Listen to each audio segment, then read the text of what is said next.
தென்றலே மெல்ல பேச சீரியல்ல நாளைய எபிசோட்ல என்ன நடக்குது அப்படிங்கிறத பார்க்கலாம். இப்ப சுமங்கலி ஃபங்ஷனுக்கு பார்த்தீங்கன்னா, எப்படியாச்சும் இளமதிய அழைச்சுக்கிட்டு போயிடணும் அப்படின்னு நம்ம பரமன் பிளான் போடுறாப்ல. அதே மாதிரி நர்மதா கோயிலுக்கு உன்னைய வர சொன்னா அப்படின்னு நம்ம பரம இளமதி கிட்ட பொய் சொல்லி கோயிலுக்கு அழைச்சுக்கிட்டு போயிடுறாப்ல. அதாவது சுமங்கலி பூஜை நடக்கிற அதே கோயிலுக்கு. அங்க போய் ஐயர்கிட்ட இந்த மாதிரி இளமதி அங்க நிக்கும். அங்க போயிட்டு நீயா கேட்கிற மாதிரி கேளு. சுமங்கலி பூஜையில கலந்துக்க சொல்லி நீயே கேளு அப்படின்னு சொல்லி வச்சிடுறாப்ல. அதே மாதிரி ஐயர் இளமதிகிட்டயும் பரமங்கிட்டயும் கேட்கறாங்க. பரம அதெல்லாம் ஒண்ணும் வேணாம் அப்படிங்கிற மாதிரி பந்தா காமிக்கிறாப்ல. ஆனா இளமதி கலந்துக்க ஆசைப்படுறாங்க. சரி போனா போகுதுன்னு கலந்துக்கிறேன், உனக்காக கலந்துக்கிறேன் அப்படின்னு சொல்லி ஐயர்கிட்ட சம்மதிக்கிறாப்ல.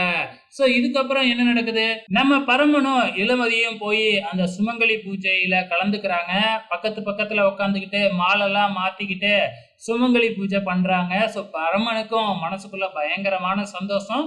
இருந்தாலும் அத நம்ம இளமதி கிட்ட காமிச்சுக்க மாட்டேங்கிறாப்ல. சோ வெயிட் பண்ணி பார்க்கலாம் இன்னும் என்னென்னலாம் பரம இளமதிக்காக பண்ண போறாப்லன்னு.